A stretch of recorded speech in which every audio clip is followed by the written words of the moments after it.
सोचिए दोस्तों, अगर आप अमेरिका में रहते हैं और आपकी दवा की कीमत अचानक दोगुनी हो जाए तो कैसा लगेगा। एक गोली जो अब तक $10 में मिलती थी वही अब $20 में मिलेगी। इसका असर सिर्फ भारतीय दवाओं पर नहीं पड़ेगा बल्कि अमेरिका के आम नागरिकों की जेब पर भी पड़ेगा। ट्रंप इसे मेड इन अमेरिका को बढ़ावा देने की चाल बता रहे हैं, लेकिन हकीकत यह है कि इससे वहां के मरीजों की मुश्किलें बढ़ जाएंगी। भारत से अमेरिका हर साल अरबों डॉलर की दवाएं जाती हैं, खासकर जेनेरिक दवाएं जो सस्ती और असरदार होती हैं। अब जब उन पर 100 टैरिफ लगेगा तो वहां के लोग महंगी दवाएं खरीदने को मजबूर होंगे। एक तरफ ट्रंप कहते हैं कि वो अमेरिका को मजबूत बना रहे हैं, लेकिन दूसरी तरफ ये कदम आम अमेरिकियों की सेहत और उनकी जेब पर सीधा हमला है। यानी समझिए, यह फैसला सिर्फ राजनीति नहीं बल्कि सीधा असर लोगों की जिंदगी और उनके इलाज पर डालेगा। लेकिन असल में यह फैसला एक आर्थिक हमला था, भारत की बढ़ती फार्मा ताकत पर। लेकिन भारत ने क्या किया? क्या भारत झुक गया? जवाब है नहीं। भारत ने इस वॉर को आर्थिक युद्ध नहीं बल्कि रणनीति का खेल बदल दिया, अवसर को भुना दिया। भारत सरकार और फार्मा इंडस्ट्री ने तुरंत 4 दिशा में काम शुरू किया। पहला, नए बाजार में पहुंच बढ़ाना। दूसरा, देश के अंदर उत्पादन को बढ़ावा देना।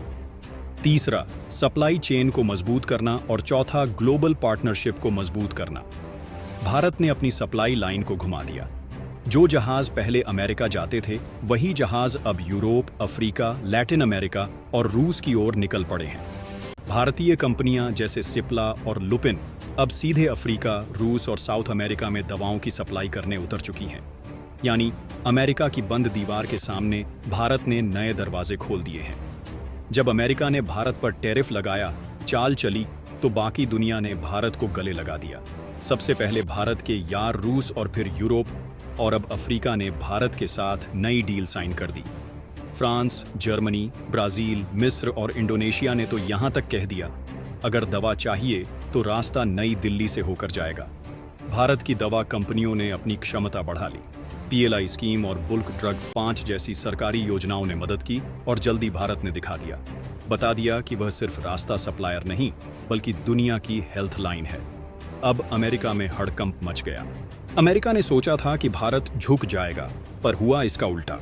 अब अमेरिका के अस्पतालों में जेनेरिक दवाओं की कमी दिखने लगी है। जो दवा पहले भारत से $10 में आती थी वही दवा $200 में मिल रही। मरीजों का इंश्योरेंस प्रीमियम बढ़ चुका है। हेल्थ केयर सेक्टर में अफरा तफरी मच गई है। अमेरिकी मीडिया हेडलाइन बनाने उतर चुकी है। भारत ने दुनिया को दिखा दिया कि उसका कारोबार केवल लाभ पर नहीं बल्कि मानवता पर चलता है। भारत ने यह सुनिश्चित किया कि जीवन रक्षक दवाएं अफ्रीका, एशिया और छोटे देशों तक बिना रिकॉर्ड की पहुंच सकती है। यानी भारत ने कारोबार में रणनीति रखी, लेकिन दिल में इंसानियत। और यही भारत की असली पहचान बनी, make in India health world. अब अमेरिका को समझ में आ गया कि भारत के साथ ट्रेड वॉर चीन के साथ खेली गई सस्ती बाजी नहीं है। भारत सिर्फ बाजार नहीं, इलाज का स्रोत है। अगर भारत से सप्लाई आधी भी घट गई तो अमेरिका के अस्पतालों में जेरिक दवाओं का स्टॉक खत्म हो जाएगा। भारत ने यह संकट अवसर में बदल दिया। आत्मनिर्भर फार्मा मिशन 2030 के तहत अब भारत का लक्ष्य 2030 तक 100% देश में ही बनाना। हिमाचल, गुजरात, तेलंगाना, उत्तराखंड में नए फार्मा हब है। सन फार्मा दुबई में नया API प्लांट बना रही। डॉक्टर रेड्डीज रूस में प्रोडक्शन यूनिट खोल रही।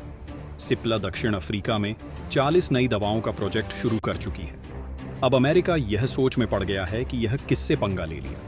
लेकिन सच्चाई यह है कि भारत सिर्फ बाजार नहीं, दुनिया की लाइफलाइन बन चुका है।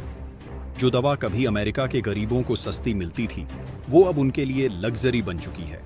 अमेरिका ने भारत को रोकना चाहा, लेकिन अब खुद इलाज के लिए भारत की ओर देखना पड़ रहा है। साफ है, भारत दवा बनाता है, राजनीति नहीं करता। भारत ने शांति से, संयम से और रणनीति से इस आर्थिक युद्ध को जीत लिया। ऐसे में अब आपसे सवाल है, क्या अमेरिका भारत को रोक पाएगा या फिर भारत अपने फार्मा डिप्लोमेसी से पूरी दुनिया का असली हेल्थ हब बन जाएगा? आपको क्या लगता है, भारत ने इस बार सिर्फ जवाब नहीं दिया बल्कि इतिहास पलट दिया?